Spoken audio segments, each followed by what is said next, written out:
이제 우리가 1과 드디어 들어갑니다. 1과 제목 한번 읽어볼까요? 시작. 예수 그리스도는 누구십니까? 예. 자, 그리고 나서 밑에 이제 중요한 글이 또 써 있었습니다. 자, 읽지는 않겠다고 했어요. 실제로는 순원도록 할 때 당연히 같이 읽으셔야 됩니다. 우리 법기영계님, 본인 자신을 다른 사람에게 소개할 때, 혹은 다른 사람을 누군가에게 소개할 때 보통 어떤 내용을 말하게 될까요? 일단 이름, 내가 하고 있는 직업, 네, 또 좀 더 한다고 하면 가정의 자녀, 네, 좀 더 깊이 나간다면 내 사람의 성장 배경까지. 네, 맞습니다.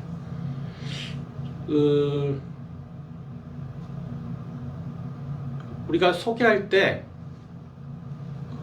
누군가를 소개할 때 나 자신과 그 사람과 관계가 어떠냐에 따라서 내가 소개한 내용도 달라져요. 지난번에 명함만 한 번 주고받은 사람을 내가 누구한테 소개할 때는 명함에 있는 정보만 전달하고 소개해줘요. 그죠? 아, 이분 어느 기업체 뭐 담당하시는 과장님인데 인사하세요. 그게 끝이에요. 나하고 그 사람 관계가 그 정도니까. 우리가 예수님을 다른 사람에 소개할 때도 예수님하고 나의 관계가 내가 무엇을 소개할지를, 어떻게 소개할지를 결정지어 줄 겁니다. 우리가 옆에 지체들에 대해서 잘 알까요?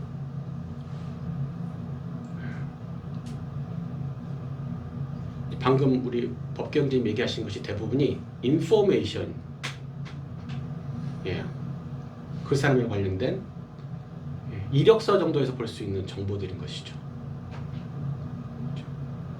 그것으로 그 사람을 우리가 잘 알지 못하고, 사실 제가 지구 대표들하고 지역 대표들이랑 같이 만나는 모임을 작년에 이제 계속 돌고 있는데 보니까 꽤 여러 해 만나신 분들인데, 제가 가서 전 처음 보아서 이제 질문을 하는데 그 질문을 듣고 이제 대답을 해주시잖아요. 그걸 옆에 있던 분들이 다 너 처음 듣는 얘기인데 그러시더라고요. 예, 그게 뭐냐면은 오랫동안 이력서 정보 정도 안에서만 교제를 했던 거예요. 예. 그래서 우리가 예를 들면은 저는 가면은 어느 회사에 다니세요? 이렇게 묻지 않거든요.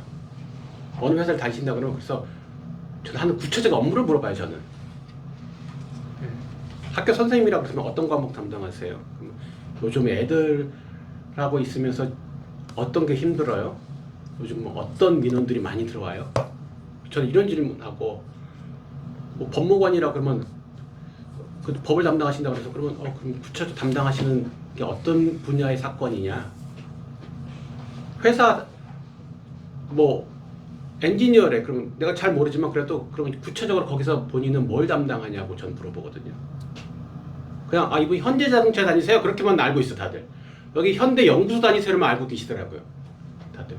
그래서 나는 그거는 알겠고, 그거는 명함만 봐도 알 수 있는 건데, 그래서 연구소에서 구체적으로 뭘 하시냐고. 그랬더니 연구소에서 자기가 하시는 얘기를 갖다가 설명해 주시더라고요. 그런 거였어? 예수님에 대해서도 우리가 그렇게 이력서 정도의 정보 수준에서 예수님을 알고 있을 수도 있다라는 것이죠. 자, 네, 우리 지역 형제님 복음서, 사복음서가 있잖아요. 네. 그것을 주제를 한마디로 줄인다면 전체가 뭘까요? 예수님의 생애. 예수님의 일생. 네, 맞습니다. 근데 거기에 하나 중요한 질문이 붙어요. 그 전체 복음서를 쓴 이유가, 예수님의 일생을 쓴 이유가 뭐냐? 예수, 그는 누구인가? 사람이야, 하나님이야? 예수, 그는 누구인가가 복음서 전체를 관통하는 주제가 될 수 있어요. 그러면은 예수 그리스도가 누군지 아는 게 왜 중요할까? 평소에 생각 안 하던 문제를 제가 자꾸 질문하죠. 우리가 예수님을 정확하게 알고 있을 때 다른 사람한테 내가 알고 있는 예수님을 소개할 수 있기 때문에. 그러면 자매님 본인하고는 어떤 상관이 있을까요? 예수님과 친해야죠. 친해야 되니까 일단 하나님 그분이 말씀. 좋은 분인지 나쁜 분인지 잘 알아야지 친할지 말지를 갖다 결정하니까. 자, 우리가 예수 그리스도를 믿는다 할 때 진짜 예수를 믿는다는 뜻은 내 인생을 그분한테 전부 걸어야죠. 거는 거예요. 올인이에요, 올인. 자, 투자하는 거죠, 내 인생을. 누가 좀 재테크 좀 잘하시나요? 법경기 재테크 좀 하시나요? 원합니다. 아, 그래요? 주로 이제 해서 말아먹는? 네, 말아먹는 거? 네, 전문입니다. 자, 법경계님이 전 재산을 걸고 이렇게 펀드 투자를 한다고 생각을 하면 가장 중점을 두고 뭘 알아볼까요? 예. 본인이 개별적으로 주식을 잘 모르겠어요. 그래서 내가 펀드 투자를 하려고 그래요. 요즘 같은 경우는 뭐 ETF 이런 거 상품도 있고 한데. 예. 좀 뭐 수익률 좋았던 그런 전례들을 볼 것 같습니다. 예. 그 좋았던 어떤 전례를 보신다는 거예요? 먼저 이제 수익률 순위가 나오잖아요. 어떤 펀드는 수익률이 50%, 어떤 펀드들은 뭐 1년간 수익률이 뭐 30%, 어떤 거는 1년간 수익이 마이너스 뭐 10%. 일단 그것을 이제 눈으로 좀 보고 저는 초보자니까 네. 성과 성과 좋았던 거를 이제 따라갈 것 같습니다. 네. 이제 저렇게 하시면 이제 망하시는 거죠. 확실히. 근데 그 이제 개별 상품들이 맞습니다. 되게 중요한데요. 사실 더 중요한 것은 펀드 운용사나 혹은 담당 펀드 매니저가 누구냐가 훨씬 더 중요한 문제예요. 예. 그 사람이 믿을 만하냐가 훨씬 더 중요한 문제거든요. 그럼 우리가 인생을 다 거는데 예수님한테 내 인생을 다 걸 만한 분인가? 이를 정확하게 분명하고 확신 있게 알아야 된다는 거예요. 그냥 대충 자주 하는 요즘 그까이 거 간단히 알아보는 것만으로는 충분치 않다. 내 인생을 다 걸어야 되니까 세상에서 가장 큰 도박이 될 수 있습니다. 혹은 세상에서 가장 확실한 투자가 될 수 있습니다. 그러니까 정확하고 분명하고 확신 있게 알아야 된다. 잘 모르면서 그냥 따르는 것을 우리가 뭐라고 하느냐? 맹목적이다 라고 말하죠. 때로는 예수님을 잘못 알고 자기 속견에 서는 대로 엉뚱하게 믿고 따를 수도 있죠. 그래서 방금 여기 나왔던 앞에 서론이 아니라 예수 그리스도 누구십니까? 밑에 보면은 예수님이 질문을 2번 하시잖아요. 그죠? 예. 혜선자매님 무슨 질문을 예수님이 하셨어요? 사람들이 나를 누구라 하느냐? 네. 또 하나는 너희는 나를 누구라 하느냐? 예. 지금 2가지 질문하셨어요. 하나는 다른 사람들이 나를 누구라고 하든, 그리고 또 하나는 너희는 나를 누구라고 하니. 자, 만약 첫 번째 질문에 우리가 알고 있는 정답이 나왔다고 생각해봐요. 어떤 사람은 뭐 엘리사라고도 하고 어떤 사람은 죽은 세례 요한이라고 하는데 어떤 사람들은 예수님을 그리스도시여 살아계신 하나님의 아들이라고도 하던데요? 라고 정답이 딱 나와버렸어요. 그러면 예수님은 2번째 질문을 하셨을까요? 안 하셨을까요? 안 했을 것 같아요? 하셨을 것 같아요. 사실 그럼에도 불구하고 자, 첫 번째 질문에서 물론 가정이지만 정답이 나왔을지라도 예수님은 2번째 질문을 하셔야만 합니다.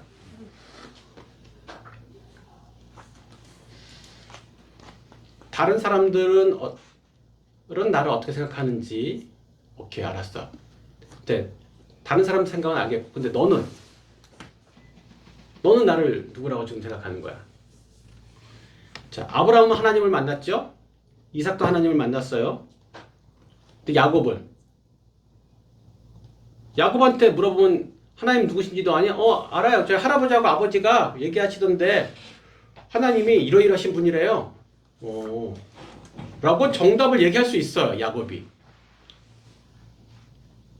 그래서 넌 하나님 만났어? 너는 하나님을 누구라고 생각하는데? 할아버지 아빠 말고 너는 하나님을 누구라고 생각하냐고. 베드로의 하나님, 바울의 하나님이 아닌 나의 하나님을 만나야 되죠. 저희 부모님이 장로 권사신데요. 뭐뭐라고 하셨어요. 저희 아버지가 목사님이신데 순장님이 뭐뭐라고 하셨어요. 많은 모태 신앙들이 다른 사람들이 많은 정답을 들어서 알고 있어요. 그건 중요하지 않다게. 들어서 알고 있는 정답은 중요하지 않고 누가 됐건 장로건 목사건 선교사건 비비비 지역대표이건 이 질문을 동일하게 필요한 거죠. 너는 나를 누구라고 하느냐. 그게 일과를 하는 목적이에요. 예수 그리스도 누구십니까? 이게 바로 되지 않으면 신앙이 시작되지도 않고 제자로서 성장할 수도 없어요. 자, 일과를 혹시 전체를 한번 보셨다면은 소제목이 두 개로 크게 갈라져 있어요. 그죠? 예수 그리스도 누구십니까가 크게 두 가지로 갈려 있단 말이에요. 무슨 주제로 갈려 있었습니까? 예수님의 인성과 신성. 그렇죠. 예수님의 인성과 신성. 예수님이 누구십니까를 설명할 수 있는 것들이 굉장히 사실 많아요. 방대하죠. 근데 이 겨우 한 과에서 다 설명하기 부족한데 그렇다면 여기는 선택과 집중을 한 거죠. 예수 그리스도가 누구신가를 설명하는데 나는 두 가지 주제에 집중하겠어. 하나는 예수님의 인성, 하나는 예수님의 신성. 예수님은 반인 반신이 아니라 완전한 사람, 완전한 하나님이시다. 이것을 알려주는 데 집중하겠다는 거예요. 그럼 예수님이 완전한 사람이고 완전한 하나님이시다라는 것이 SCL 1권에서 왜 중요합니까?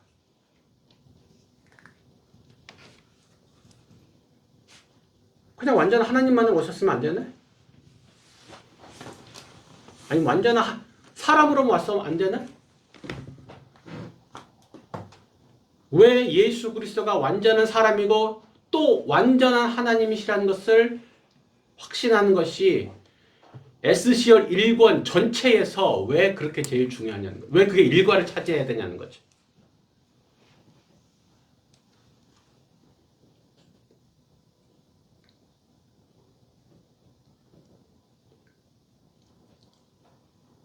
(5) 4 3 2 1 저는 예수님께서 인성이 있으시다는 게 이번에 공부하면서 너무 큰 위로가 됐어요. 위로와 힘이 됐고 하나님이신 예수님, 그분은 모든 것을 하실 수 있고 또 모든 것을 아시지요.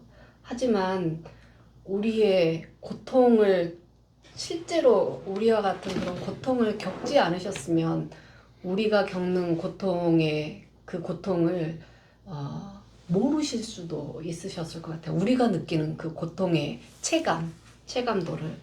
그래서 그 예수님의 인성에 대해서 공부하면서 큰 위로와 힘이 됐었거든요. 회복이 되었었고, 그래서 우리가 예수님의 그 신성뿐만 아니라 온전하신 사람이신 예수님, 그것도 우리 알아야 되기 때문이 아닐까. 네. 자, 순원이에게 답을 하면 일단은 참 좋은 답변이십니다. 네. 네. 어찌됐든. 네. 네. 귀한 나눔 감사합니다. 그러나 정답은 그러나 아닙니다. 왜냐면은 제가 아까 전체 맥락을 흐름을 생각하는 가운데 답도 생각해야 되거든요. 그런데 1권 그리스도 안에 있는 새 생명, 결국 이 흐름의 맨 마지막 3과 뭐까지 갑니까? 영생. 구원까지 가는 것이죠. 예수님이 완전한 사람이시고 완전한 하나님이시라는 것은 그분이 우리의 구원자가 되실 수 있는 자격을 갖다가 결정져줘요. 그분은 인성과 신성 중에 하나만 없어도 우리를 구원할 수가 없어요. 영생을 주실 수가 없어요. 예수님이 우리에게 주실 수 있는 것들이 엄청 많죠. 예? 엄청 많아요. 근데 여기는 선택과 집중하겠다니까요, 지금. 뭐? 영생, 구원. 일단 거기에 집중하는 건데 예수님이 인성과 신성 중에 하나만 있으면 절대 구원자가 될 수 없습니다. 신성만 가지고도 안 돼요? 좀 대속의 제물이 필요하잖아요. 그렇죠?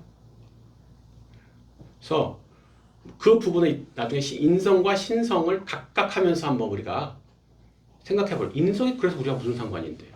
신성이 우리랑 무슨 상관인데를 하겠지만 결국은 인성과 신성 둘 다 갖추셔야 하는 이유는 그분이 이 세상에 온 목적.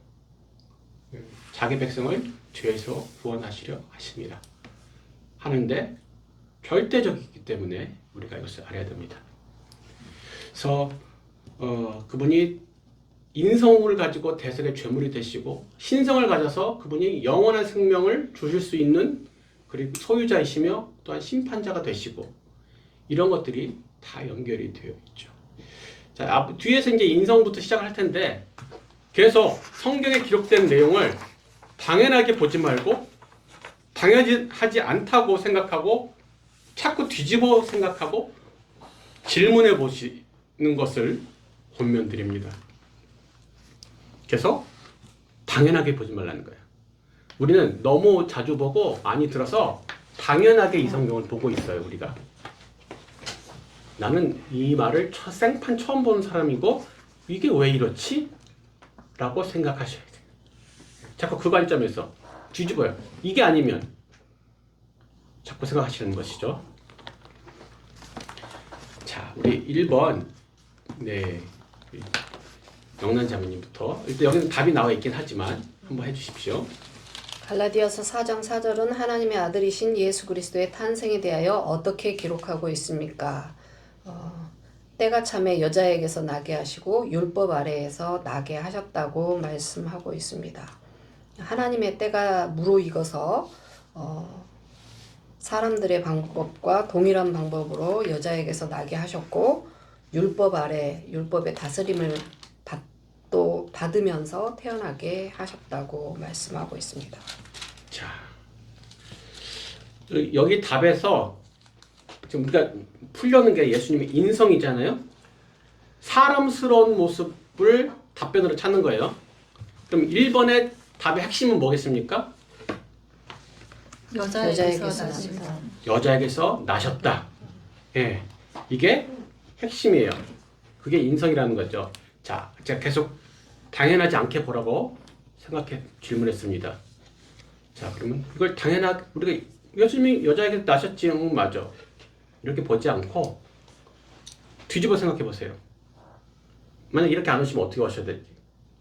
자, 이영란 자매님이 신이요, 신. 그러면 어떤 방식, 어떤 모습으로 이 세상에 오실 것 같으세요? 그냥 백마 타고 나타나는 백마 타고. 이만희가 백마 타고 다니던데. 아니 제가 그런 게 아니라 네. 그런 식으로. 네. 지역 형제님 같으면은 본인이 신이에요. 그러면 이 세상에 어떤 모습 방식으로 오시고 싶으세요? 전 바람처럼 오고 싶어요. 바람처럼. 네. 바람처럼. 바람 그러다가. 지난번에 얘기했었다. 네. 그 무색무취하잖아요. 네. 성경에도 있지만 이렇게 바람이 눈에 보이지 않고 잡히지 않지만 그 바람이 분명히 있고 네. 흘러가는 것들이 성령님이 인도하신 것좀 같다고 생각을 좀 하거든요. 네. 그래서 소위 그 신적 임재 혹은 신적 강림, 이 성경에 사실 묘사된 것들이 이미 있거든요. 자, 구약에서 출애굽하고 하나님이 이 땅에 현현하실 때 어떻게 현현하셨어요? 네, 모세랑 만나실 때 불기둥과 구름 네, 불기둥 구름기둥의 모습도 보였고 모세가 시내산에 올라가니까 어때요? 불꽃. 네, 막 그렇죠. 사실 그 영광의 빛이 너무 강하기 때문에 구름이 쫙 가리잖아요. 그 안에 우릉꽝꽝 막 그러고 사람들이 봤을 때 어떤 느낌을 가졌습니까? 무서워했어요. 엄청 무서워했죠. 엄청 두려움을 느꼈어요. 반대로는 아니고 예수님이 재림하실 때 어떤 모습으로 이 땅에 강림하실 거라고 성경은 묘사하고 있어요. 우리 많이 보라 주님 뭐라고요? 구름 타시고 예, 성경에 보면은 막 천사장들의 나팔 소리죠. 그리고 구름 타시고 막 천사들 성도들 같이 막 굉장히 장엄하고 웅장한 그런 모습으로 오시는 게 사실은 우리가 생각하기에 신적 강림스럽다. 그렇지 않아요? 어느 신화건 간에 신의 현현과 강림은 상당히 거창하게 묘사를 합니다. 근데 하나님이란 분이 이 땅에 오시는데 너무 신스럽지 않게 강림한 것이 포인트예요. 너무 사람스럽게 그냥 여자에게서 나셨다. 이것이 그분의 인생의 첫 번째라는 것이죠. 이제 계속 이렇게 생각하시는 거예요. 계속 당연하지 않게 보시는 거예요. 다. 자, 2번 우리 해선자매님. 예수님께서는 어디서 탄생하셨습니까? 유대 베들레헴. 네. 이게 뭐 인성하고 무슨 상관이에요? 이게 아니면 뭐 어떻게 하라고?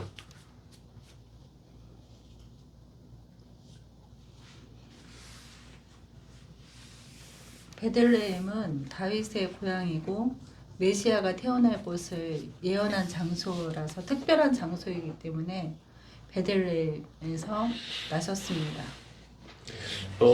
그게 이제 성경적으로 맞는 사실인데 우리가 지금 예수님의 인성, 그러니까 너무 평범한 사람스러움을 갖다가 얘기하고 있잖아요.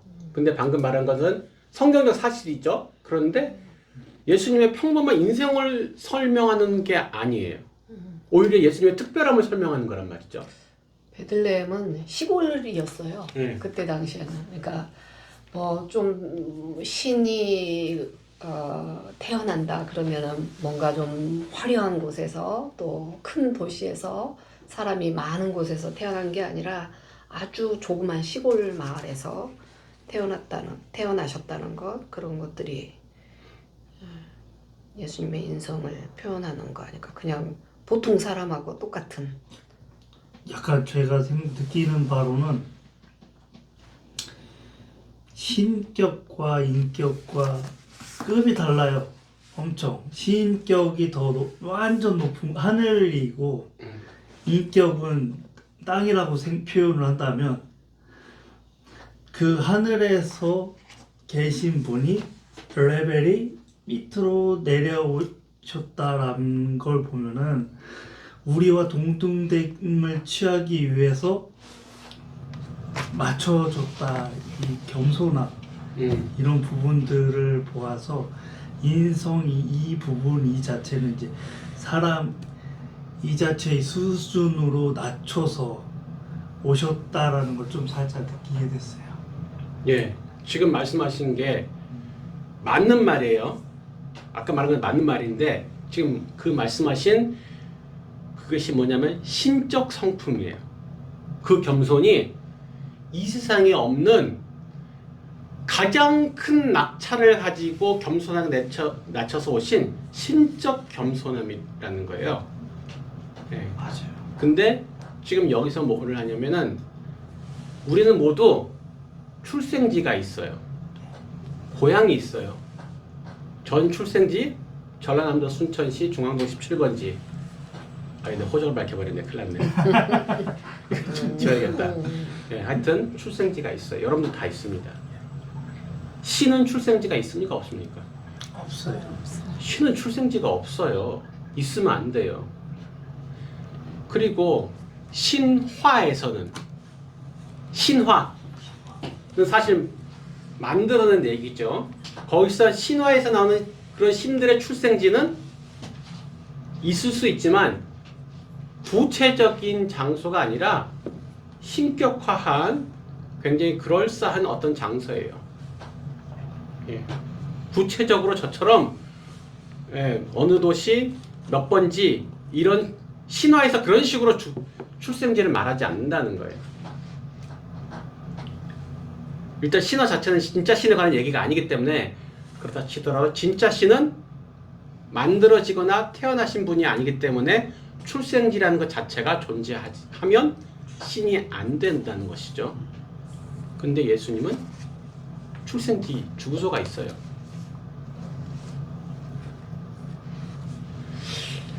예수님의 탄생에 대한 자세한 이야기는 마태복음 1장 18절, 2장 12절, 누가복음 1장 26절, 2장에서 2장 20절까지 기록되어 있습니다. 이 내용들 혹시 다 읽어보셨습니까? 네. 읽어보시고 그 내용이 무엇인지 적어도 순장들은 요점 정리는 해놓으실 필요가 있어요. 그래서 알아서 읽어보세요 하고 넘어가지 마시고 여기서 한 번은 짚어줄 정도가 돼야 되는 거죠. 자, 첫 번째 마태복음 1장 18절에서 2장 12절에서 나온 얘기가 결국 뭐냐면 성령으로 잉태되심과 요셉이 꿈에서 계시를 받았다는 얘기가 거기 나오고 있어요. 그죠? 그리고 또 2장 그 1절에서 12절까지는 보니까 박사들이 와서 경배했다는 얘기가 나왔고 누가복음 1장 26절부터 80절까지 되게 기네요. 하여튼 1장 끝까지가 보니 여기는 보통 우리가 말하는 마리아에게 수태고지를 한 장면 그리고 플러스 사가랴와 엘리사벳 얘기가 나오죠. 그리고 이제 2장 1절부터 20절까지 여기서는 예수님의 출생과 목자들의 경배 정도라고 요점 정리를 할 수 있겠어요. 이런 것들이 있다라는 것이죠. 자, 3번. 우리 미정자매님. 예수님의 어린 시절은 다른 아이들의 어린 시절과 어떤 점이 같았습니까? 예수님의 인간으로서의 성장 과정을 동일하게 경험하셨습니다. 그래서 예수는 지혜와 키가 자라가며 하나님과 사람에게 더욱 사랑스러워 하시더라. 자, 여기서 방금 말씀하신 대로 예수님이 어린 시절이 아이들과 같은 성장 과정을 겪었다. 그런데 이쪽에 보면은 그 4가지 성장이 나와요. 어떤 4가지 성장이 있을까요? 지혜가 자라가고 키가 자라가고 하나님과 사람에게 사랑스러워짐. 네. 그걸 갖다가 조금 어떤 그럴싸한 단어로 포장을 해보면 어떨까요? 지혜가 자라가고 키가 자라가고 무슨 성장이죠? 어린 시절부터 점차 배우고 깨닫는 과정을 거치셨습니다. 또 네. 키가 자라감은 육체적으로 성장하셨고 다른 아이들처럼 성장 단계가 이루어졌습니다. 네. 사람에게 사랑스러워짐은 가족과 이웃에게 사랑받으며 관계 속에서 자라나셨습니다. 네. 이 지혜가 자라간다는 것은 지적 혹은 정신적 성장을 말하겠죠. 그리고 키는 당연히 육체적 성장을 대표하는 것이고요. 하나님께 사랑스러워진다는 것은 이제 영적인 성장이고 사람에게 사랑스러워진다는 것은 사회적 성장을 말해요. 자, 우리가 첫 번째 아담, 두 번째 아담 이런 얘기를 하죠. 첫 번째 아담과 두 번째 아담 되시는 예수님과 한 차이가 뭐냐면은 아담은 날 때 성인으로 태어났어요. 유아기 청소년기가 없어요. 아담은 몸은 성인인데 태어난 지 1일. 자, 이걸 역시 당연하지 않게 생각을 해봅시다. 신이라면은 처음부터 완전한 지식과 능력과 완전한 형상을 가지고 오셔야 되는 거 아닌가? 여러분 그렇게 생각 안 하세요? 나만 이상한가? 맞아요. 맞아. 왜 예수님은 갓난아기 뭐 이렇게 막 진짜 응애하고 막 기저귀 똥 싸고 기저귀 갈고 이런 거 다 했을 거 아니에요. 걸음마다가 막 자빠지고 옹알이 하고 막 이런 것도 시작했을 거 아니에요. 예수님이 모든 걸 다 알고 능력이 있었지만 육체만 성장한 게 아니시라는 거예요. 예수님이 아기 때는 생각하는 것도 애기스러웠어요. 그냥 지식도 애기스러웠어요. 성장하셨다는 거예요. 모든 게 육체적으로, 정신적으로, 영적으로, 사회적으로 다 천천히 30년간 성장하신 거예요. 태어나자마자 막 말씀을 꿰뚫고 막 무리를 걷고 기적을 행하신 게 아니라는 거예요. 창조주 하나님이 사람들과 똑같은 그런 더딘 과정을 겪고 성장했다. 그러겠죠? 막 어렸을 때 친구들과 뛰어놀다가 이웃 어른들 만나면 안녕하세요 아저씨만 인사도 하고 아이 그놈 참 똘똘하다. 아이고 예의 바른 놈. 이런 얘기 들으면서 컸겠죠. 말씀을 응애할 때부터 다 꿰뚫고 계셨던 게 아니라는 거예요. 예수님이 자동으로 하나님이시니까 응애할 때부터 말씀을 다 꿰뚫고 계신 게 아니라 성장해갔다는 거예요. 성장. 그것이 왜? 자꾸 이런 생각 왜 그러셨지? 생각해 보셔야죠. 네 번째 우리 법경제님. 광야에서 금식하신 후 예수님의 상태는 어떠했습니까? 마태복음 4장 2절의 말씀에 보면 40일을 밤낮으로 금식하신 후에 줄이신지라 말씀이 있는데요. 네, 우리 줄이셨다고 말씀하고 계십니다. 배가 고프셨다고 말씀하고 계십니다. 예. 자, 당연하지 않게 생각해 본다면 그분이 신이신데 왜 배가 고파요? 인간 신이 아니고 인간이기 때문에 우리가 똑같이 배가 고픈 거 그렇죠. 것이죠. 예. 인성에서. 광야다 보니까 먹을 게 없어요. 성령의 이끌림으로 인해서 광야의 한가운데 사하라 사막의 한가운데 있다고 사막 한가운데 있다면은 되게 못 먹는 상황이었다는 거죠. 그러니까 그것에 대해서 이제 많이 배고픔을 느꼈다. 어려운 상황을 한번 경험을 해보는. 그렇죠. 예. 예. 그래서 지금 여기서 얘기하시는 게 예수님의 지금 인성을 그래서 분명히 신이시라고 하시는데 그분은 너무 사람스럽다는 거예요. 야 무슨 신이 밥 좀 몇 끼 못 먹었다가 배가 고파서 그게 신이야? 우리는 그게 이상한 거예요. 신이 왜 인간스러워 너무 꼭 매끼 밥 삼시세끼 밥 챙겨 먹어야 되고 밥 안 먹으면 배고프고 또 먹으면 화장실 가고 이게 무슨 신이 그래. 근데 그래 그런 분이 오셨다는 거죠. 5번은 우리 영경기님. 네. 예수님께서 사랑하심을 요한복음 4장 6절은 사람이심을 어떻게 보여주고 있습니까? 이제 우물에 계셨고 그리고 피곤을 느꼈어요. 네. 체력의 한계를 느끼신. 그렇죠. 예. 예. 길을 가시다가 피곤하여라고 말이 되어 있습니다. 그러니까 길을 많이 걸으면 어떻게 해요? 피곤해요. 우리도 누구나 그래요.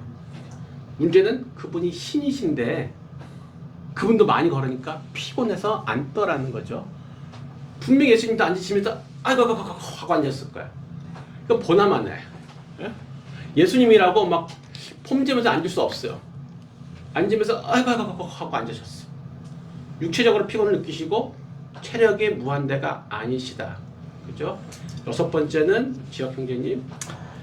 하루를 고되게 가르치신 후에 예수님께서 무엇을 하셨습니까?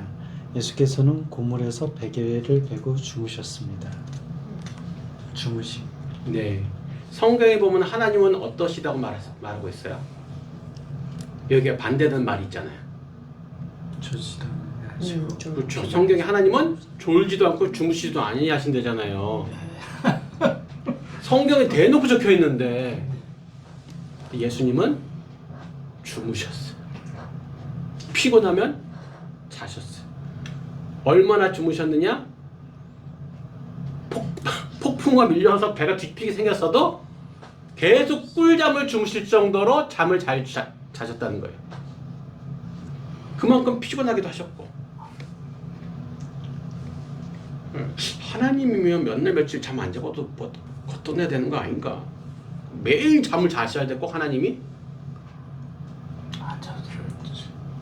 신이신. 아니 신이 하루 삼시세끼 꼬박꼬박 챙겨 먹고 꼭 잠 자야 되고 좀만 가면 피곤하다고 또 주저앉고 이게 무슨 신이야? 신이 아니시네요. 근데 저는 헷갈리다. 이런 예수님이 너무 좋아요. 너무 인간미. 그러니까 옛날에 막 하나님 그런데 지금 보니까 오빠야. 교회 오빠야. 그러면 네. 하나님께서 인간 어떻게 살아 궁금하셨을까 하는 느낌도 들어요. 그럼 인간 체험하러 오신 건가요? 그런 느낌도 들어요. 근데 전지하시니까 오시지 않아도 어떤지는 정확하게 아실 거라고요. 그러니까 단순히 인간 생활 체험으로 오신 것은 아닐 것이다. 이렇게 오신 이유들이 있어야 되는데, 자 7번 네 영란자매님. 슬픔에 젖은 사람들에게 예수님께서는 자기의 슬픔을 어떻게 보여주셨습니까? 요한복음 11장 35절에 눈물을 흘리셨습니다. 이게 왜 인성하고 상관이 있어요? 감정이 있으신. 뭐 하나님은 감정 없으세요? 없으신 것 같습니다. 하나님은 감정이 없어요? 안 보이잖아요. 그냥 아니 성경에 보면 하나님의 감정 희노애락이 다 표현되어 있잖아요. 하나님 기뻐하시고 분노하시고 즐거워하시고 슬퍼도 하세요. 그러니까 희노애락이랑 감정은 인성의 사람의 점유물이 아니에요. 하나님이 먼저 가지고 계신 거예요. 근데 왜 이걸 인성이라고 말하느냐? 눈물을 흘리셨다라는 게 인성이에요. 하나님은 눈물을 흘리시지 않으세요. 슬퍼하시고 애통해하시거나 안타까워하시는 감정은 있지만 눈물은 육체만이 가지고 있는 거예요. 영이신 하나님은 눈물을 흘리지 않으세요. 공감과 연민. 그러니까 공감과 연민은 신성에도 있다니까요. 그거는 네. 지금 우리는 인성을 얘기하는 거잖아요. 사람의 특성. 예. 눈물 자체를 눈물에. 눈물샘에서 눈물이 흘러내리는 것은 그분이 하나님이 인간적 특성을 가지신 것이기 때문에 눈물을 흘리신 거예요. 하늘에 계신 하나님 아버지는 눈물을 흘리지는 않으세요. 마음을 아파하실 수는 있어도 눈물을 흘리지 않으신다. 그래서 눈물은 안구가 있고 눈물샘이 있는 육체만이 흘리는 것이죠. 그래서 지금 1번에서 3번은 정리를 해보면 뭐냐면 그분의 출생과 유아, 성장기 이걸 갖다 얘기한 거죠. 그리고 4번, 6번은 그분이 가지고 계신 육체의 한계, 그죠? 육체의 제한을 받으셨다는 거고, 이제 7번은 사람과 같은 방법의 감정 표현. 감정 자체는 하나님도 있으시지만 사람과 같은 방식으로 눈물을 흘리면서 표현하셨다는 것이 그분의 인성인 것이죠.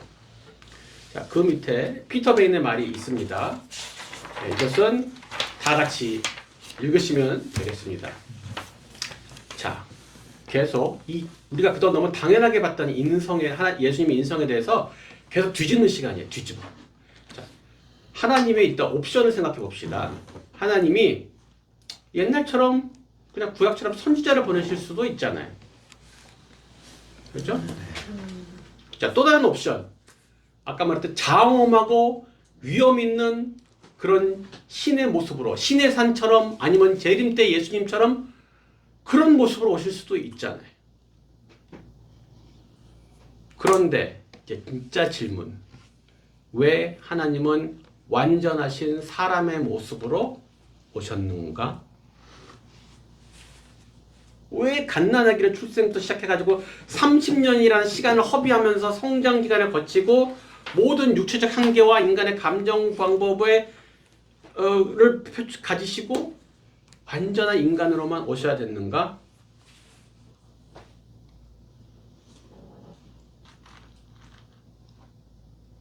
선지자를 보내실 때나 신의 사랑을 강림하실 때나 이번에 오신 것과 뭐가 다르죠?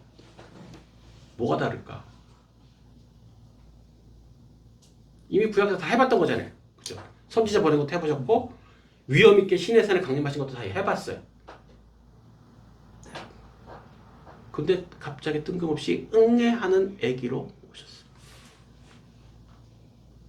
오신 이유가 달라요. 일단 강림의 목적이 다르다는 거예요. 선지자를 보내실 때나 신의 산에 강림하실 때와 목적이 다르세요. 예수님이 강림하신 것은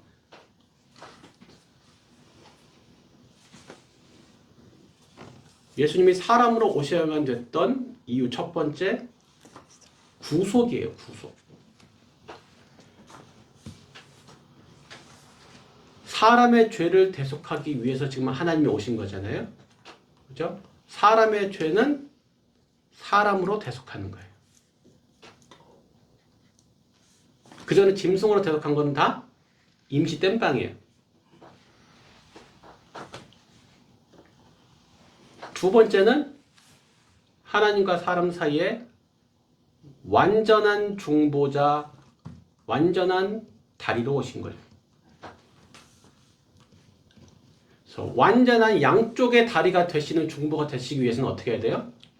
반반 거치셔도 안 되고 양쪽 다 완전하셔야 돼요. 완전한 하나님, 완전한 사람이셔야지 하나님과 사람 사이에 완전한 중보가 되시는 거예요.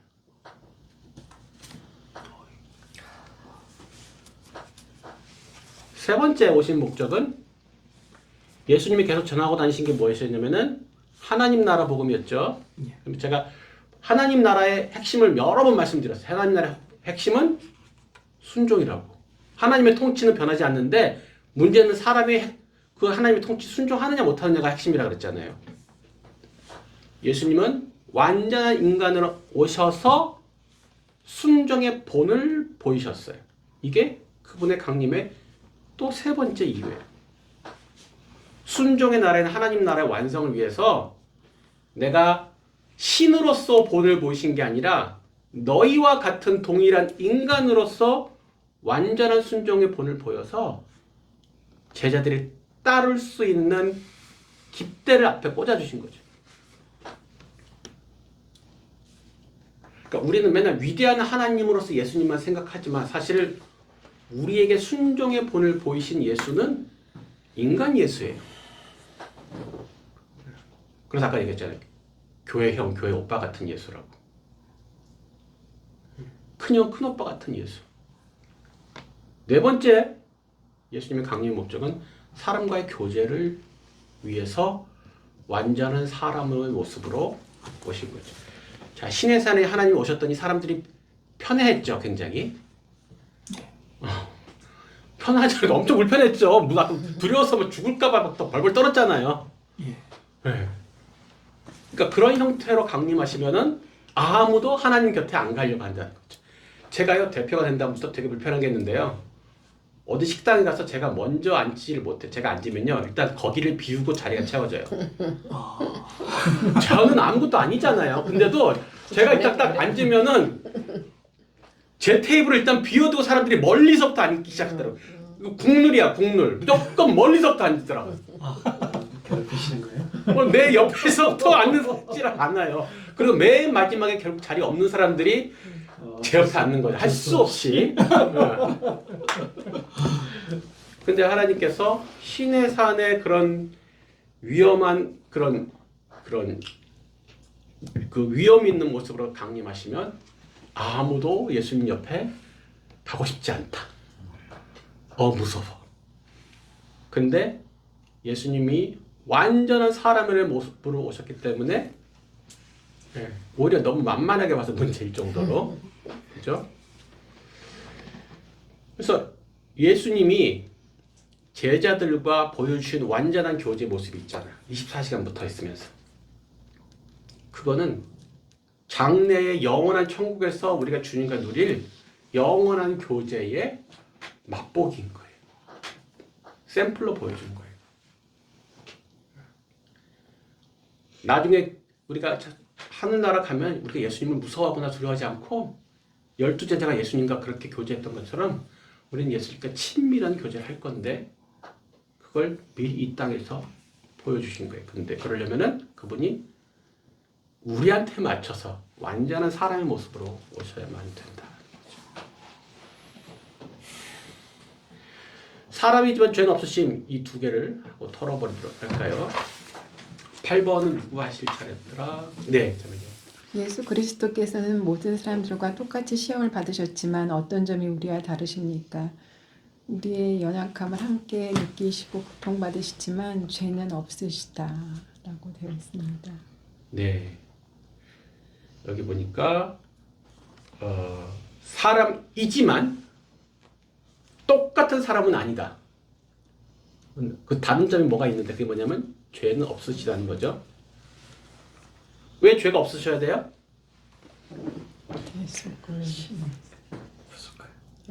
아유, 인간미가 떨어지게 좀 적당하게 실수도 좀 하고, 예?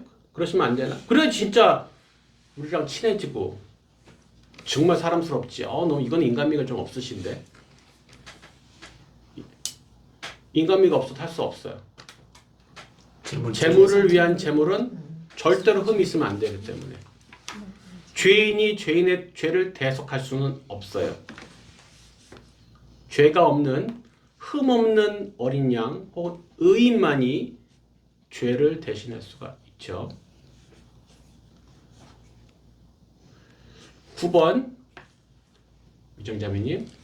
요한복음 8장 46절에서 예수님께서는 유대인들에게 너희 중에 누가 나를 죄로 책잡겠느냐 내가 진리를 말하며 어찌 나를 믿지 아니하느냐고 도전하셨습니다.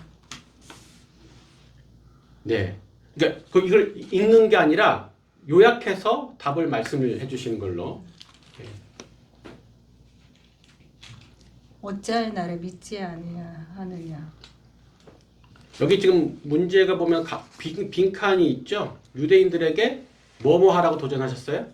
누가 나를 죄로 잡겠느냐. 죄를 책잡을 수 없다고. 예. 죄를 찾을 수 없다. 죄를 찾을 수 없다고 도전하셨습니다. 혹은 자신의 죄를 한번 찾아내 보라고 도전하셨습니다. 뭐 이렇게 되겠죠. 자, 또 우리가 죄를 두 가지로 보통 갈라서 얘기하죠. 신학적으로 죄를 두 가지로 가르는데 자기가 직접 지은 죄를 뭐라고 불러요? 자범죄. 자범죄. 그리고 원죄. 또 원죄. 그럼 예수님은 이 두 가지에 모두 없어요. 자, 자범죄는 본인이 일단 죄를 안 지으셨고 원죄가 없도록 하기 위해서 어떻게 하셨어요? 성령으로 원죄가 없도록 하기 위해서 어떻게 하셨어요? 번제와 화목제로 드렸죠. 맞나요? 아이고. 네. 아이쿠. 예. 동정녀를 통해서 성령으로 잉태하셔서 성령. 그러니까 사람과 사람의 결혼과 동침을 통해서 애를 낳으면은 무조건 원죄가 일단 있잖아요. 근데 그것을 원죄도 피하기 위해서 택하신 방법이 여자는 단지 자궁만 빌려준 거죠. 그분의 수태가 되는 과정에 인간이 개입되지 않은 인간의 DNA가 전혀 그게 인간의 DNA 참 사람의 모습으로 나오셨으니까 당연히 인간의 DNA가 있지만은 그런 사람의 씨가 합해져서 태어난 게 아니라는 거예요. 그래서 원죄를 피하기 위한 방법인 것이죠. 그게 신적 탄생을 나타내기도 하지만 원죄를 피하기 위한 방법도 된다는 거예요. 그게 동정녀 그 출생이. 자, 그럼 예수님이 죄가 없으시다는 것을 어떻게 아느냐? 일단은 첫 번째 본인이 지금 그렇게 말씀하셨죠? 예수님 자신이 말, 나 죄 없어? 찾아봐. 또 누가 예수님이 죄가 없으시다는 것을 얘기를 했을까요? 성경에 보면 이제 가룟 유다가 그런 얘기를 하는 게 나옵니다. 마태복음 27장 4절에 보면 그렇게 마태복음 27장 4절에 보니까 내가 무죄한 피를 팔고 죄를 범하였도다 이런 얘기를 합니다. 그렇죠? 그리고 빌라도는 요한복음 19장 4절에서 이런 얘기를 하죠. 요한복음 19장 4절에서 빌라도가 뭐래요? 내가 그에게서 아무 죄도 찾지 못하였다. 그리고 빌라도의 아내도 그런 얘기를 하죠. 마태복음 27장 19절에 보니까 저 오른 사람에게 아무 상관도 하지 마옵소서. 내가 꿈에 그 사람으로 인해서 애를 많이 태웠다. 이런 얘기를 합니다. 계속 당연한가 아닌가 우리가 생각하자 그랬는데 예수님의 죄 없음은 그분의 신성 때문이었습니까? 그분의 신성 때문에 죄 짓지 않는 것이 당연한 것이었습니까? 법경계님 그럴까요? 아니죠. 아니에요? 그러면요? 완전한 재물이 되기 위해서 이제 죄가 없으신 거고. 그러니까 그 죄가 없으시기 위해서 죄를 안 지으신 33년을 사시면서 죄를 안 지으셔야 되잖아요. 그러니까 태어나기는 원죄 없이 태어났다고 치는데 네. 33년 동안 죄를 안 지으셔야 되는데 원래 하나님이니까 나는 죄의 유혹 같은 거 안 느껴. 내가 죄 지을 가능성은 전혀 없어. 뭐 이런 건가요? 유혹은 느끼시죠. 유혹은 느끼시지만은 그래도 이제 완전한 재물이 되기 위해서는 죄를 안 지어야 되기 때문에 인간적인 인성이 완전하지만은 죄만은 완전한 재물 되기 위해서 죄만은 안 지신 거겠죠. 질문이 생각보다 어렵죠. 말씀하세요. 궁금한 게 예수님이 어렸을 때 거짓말을 했을까요? 안 했다는 것이겠죠 지금. 죄를 안 지으셨으니까.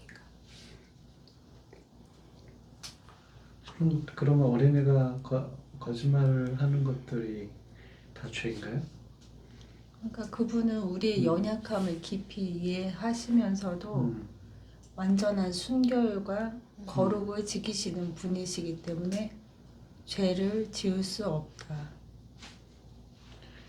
저는 어린아이로 이제 궁금한 게 어린아이의 그런 모습들을 자랐는데 어린아이의 과정 가운데 그분들이 어렸을 때 아까 제가 배웠던 것처럼 완벽하지 않았는데 어린아이의 그런 모습들 뭐 거짓말한다는 게 누구 죽이거나 이런 것까지는 아니겠지만 간단한 뭔가 이야기들 또 어떤 말을 꾸며내는 것들이 있을 수도 있겠다는 혼자만의 생각. 왜 그러냐면 성경 말씀에 예수님이 이제 1년에 한 번씩 예루살렘 이제 제사 들어가서 거기서 부모님과 떨어지게 되는 상황이 생기게 되거든요. 그런데 그런 모습을 보면서 일반 그 물론 거기에서 이제 말씀을 전파하기도 하고 이런 모습들이 있기도 했는데 또 어떻게 보면 부모 입장에서 볼 때는 또 잘못일 수 있거든. 얘기 안 하고 함부로 이탈행위가 된 거잖아요. 부모님 관점에서 보면. 그래서 어린아이의 모습이 어디까지였을까라는 생각이 좀 들었거든요. 저기 뒤를 이어서 느끼는 바가 있긴 한데 사람과 사람 사이에는 어차피 죄의 속성을 갖고 있대.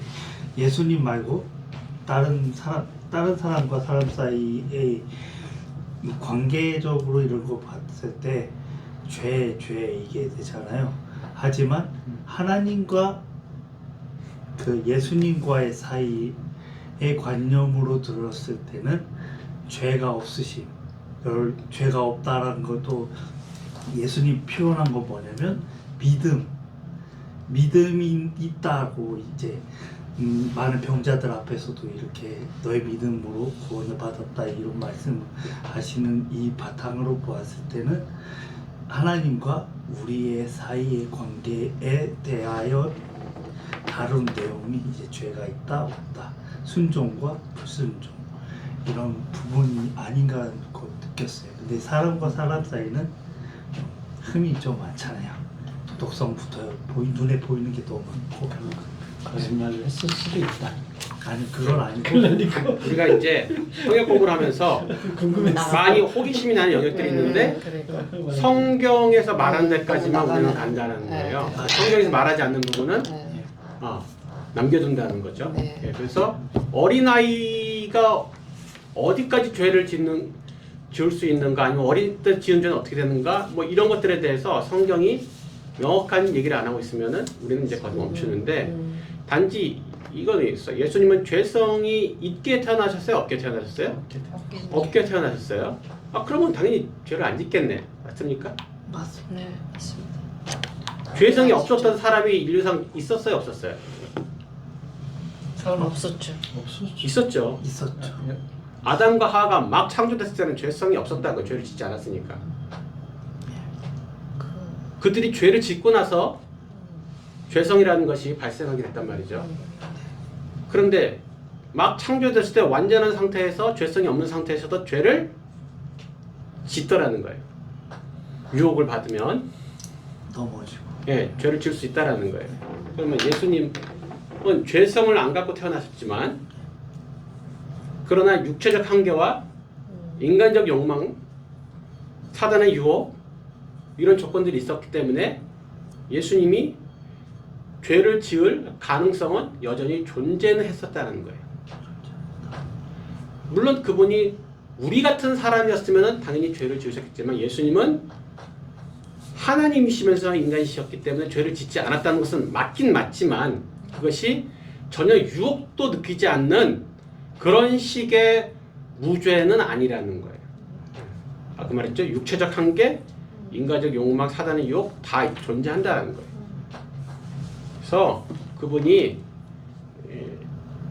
인간이심에도 불구하고 온전한 순종으로 흠없는 제물도 되시고, 아까 완전한 순종의 본도 보이시고, 그래서 이제 성육신 하셨다 이렇게 하죠. 성육신은 말씀이 육신이 되었다. 앞에 제가 말씀 도체가 빠진 거라 그랬죠. 원래 중국 한자는 도 성육신이에요. 도 말씀이, 육신이 성이 이룰 성자잖아요. 되었다라는 뜻이에요. 그래서 하나님이 사람이 되었다라는 말이 성육신이죠. 그래서 인류 역사상 가장 큰 헤드라인 뉴스는 하나님 사람이 되시다. 예. 그래서 이 지금 1번부터 7번은 만약 선교사적 관점에서 본다면, 예수님의 성육신을 선교적 관점에서 본다면 1번에서 7번까지 문제는 동질성에 관한 얘기를 하고 있는 거예요. 근데 8번, 9번은 구별성을 얘기하고 있는 거예요. 구별성. 모든 선교사는 그게 뭐 해외 뭐 어떤 오지에 나가 있는 선교사이건 우리 같은 일터 선교사이건 간에 이 두 가지가 꼭 필요해요. 동질성과 구별됨.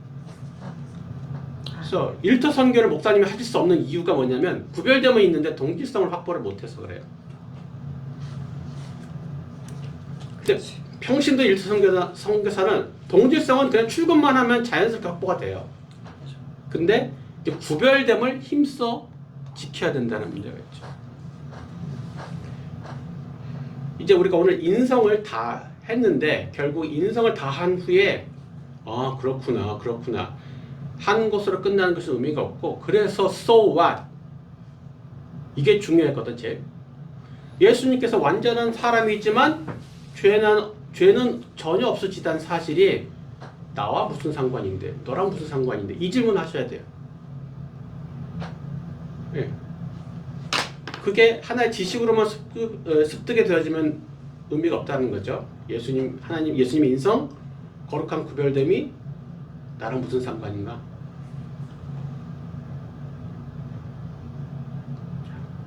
5초간 생각해 보시죠.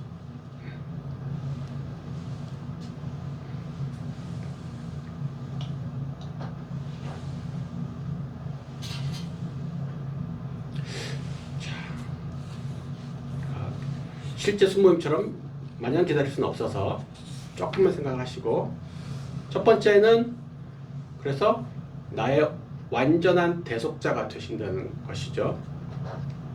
그래서 나는 그분을 완전한 구속자로서 신뢰하고 의지할 수 있다라는 게 나와의 연관성입니다. 두 번째는 아까 말했듯이 순종의 본을 보이셨기 때문에, 그죠? 우리가 그래서 나는 무슨 상관이 있어요? 그 예수님의 본을 보고 따라야 하는구나가 두 번째 나와 연관성이. 세 번째는 예수님도 완전한 순종하셨네? 그럼 나도 할 수 있어! 가 아니라 히브리서 2장 18절에서 뭐라 그래요? 그가 시험을 받아 고난을 당하셨은즉 시험 받는 자들을 능히 도우실 수 있느니라. 그분이 완전한 순종을 하시고 우리를 완전히 이해하시고 전능하신 하나님이셔서 우리가 그분과 똑같이 살 수 있다라는 것이 아니라 우리가 시험과 고난 가운데 있을 때 그분의 도움을 늘 구할 수 있다, 구해야 한다 라는 것이죠. 그분은 우리의 연약함을 이해도 하시고 도우실 수도 있으니 시험을 당했을 때, 고난 가운데 있을 때 멍하니 있지 말고 혼자 빠져나려고 힘 빼지 말라는 거. 그분의 도움을 구해라. 이런 것이 그분의 완전한 사람이시면서도 죄가 없으심이 나와 연관되는 거예요. 자, 이렇게 해서 오늘 인성 부분은 끝내도록 하겠습니다.